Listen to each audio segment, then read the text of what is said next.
Hey guys, today I'm going to be showing you my June wrap-up video. It's actually a big stack, so that's like really cool. Okay. I read 11 and a half books in the month of June, so pretty good.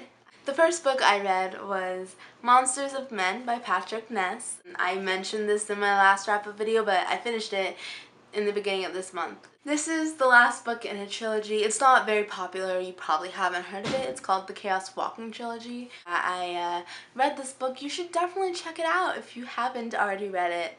And yeah, I'm using sarcasm because I feel really guilty because I'm so late to the party, but you know what? I came and I loved it. This book was amazing, and I can't talk about it much more because it is the last book, but I have a whole review on the full trilogy. If you haven't already seen that, maybe I'll link it. The next book I read was Anna and the French Kiss by Stephanie Perkins. If you aren't already familiar, this is about a girl named Anna who is sent off to Paris for boarding school. It's her senior year, and it documents her time there and the people she meets and maybe the people she falls in love with. How's that for a synopsis? Oh, did I say I loved it? Because I loved it. I give it a 4 to 5 stars, I think. Yeah, it was really good and sort of what I expected, but really enjoyable, and yeah, it was great. The next book I read, can you guess it? Lola and the Boy Next Door by Stephanie Perkins.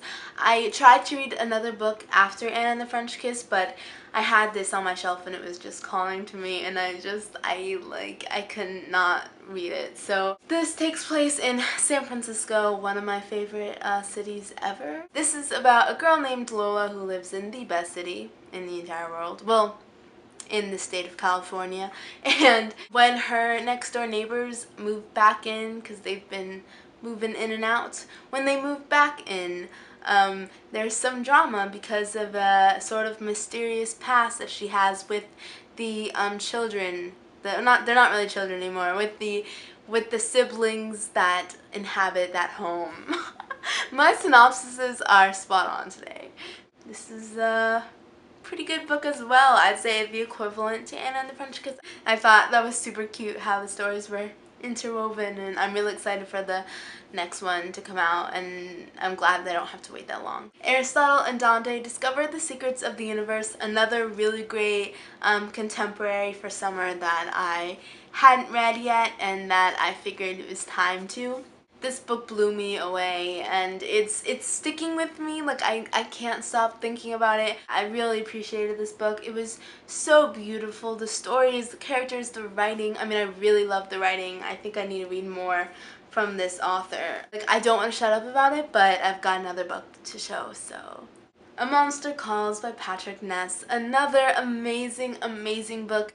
The pictures and the story when working together create the most beautiful book ever, and I mean, I keep using the word beautiful, but honestly I can't think of another adjective. It's just, I think there was sort of a beautiful like simplicity to this story. It was showing these really deep things in a really understandable way and through the eyes of a young kid, and I don't know, it was just so great.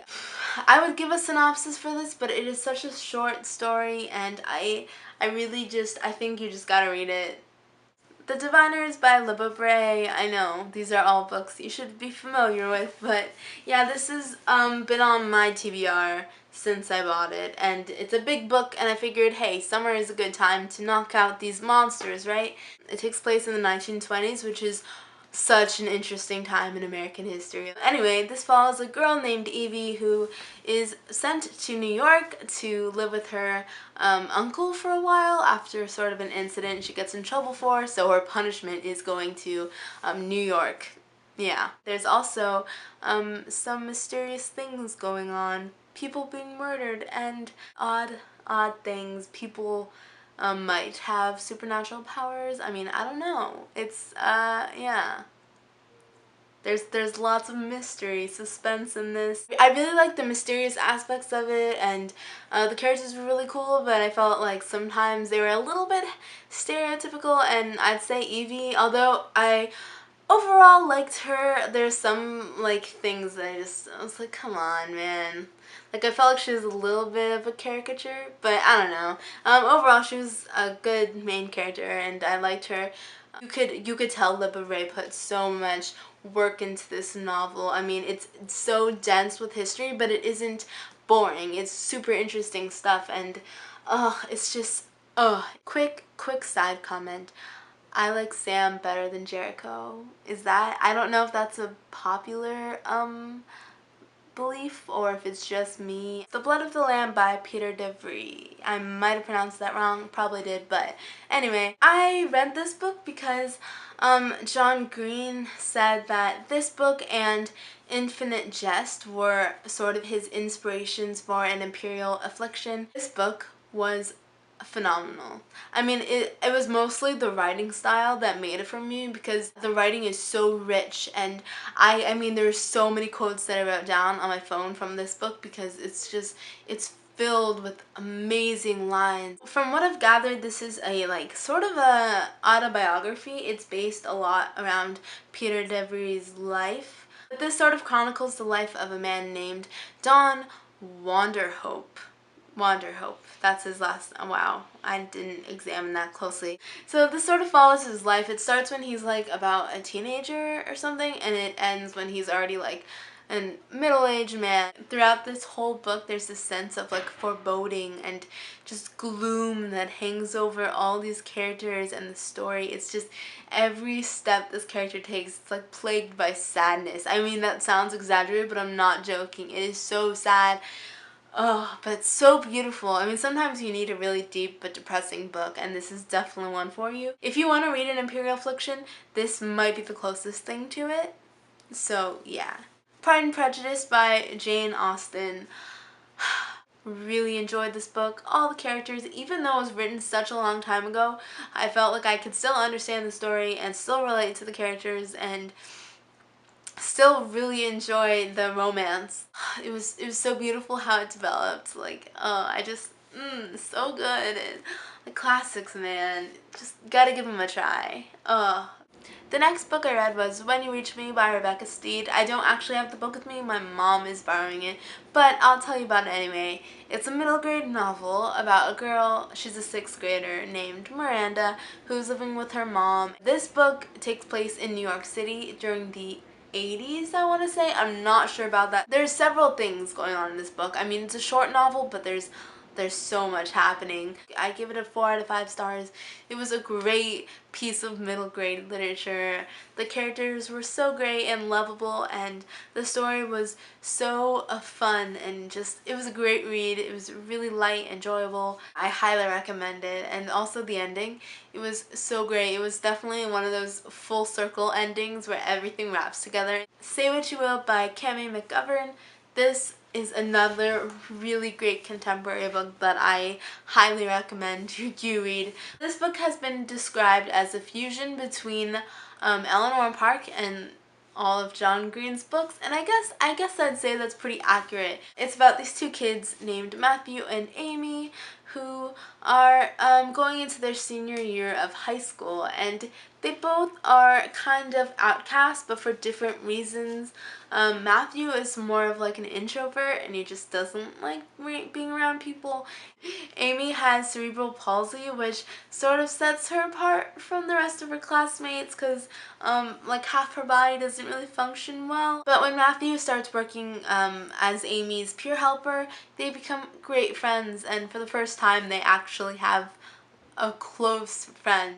It's so amazing and cute, and just the way that they are around each other, they get really comfortable. Again, I really appreciate books that have these main characters that aren't represented often in literature because you get so many able-bodied people and it's not even thought about as a privilege, you know, it's normalized, but there are people like Amy and Matthew in the world, and I just loved reading about them, and the story was so great.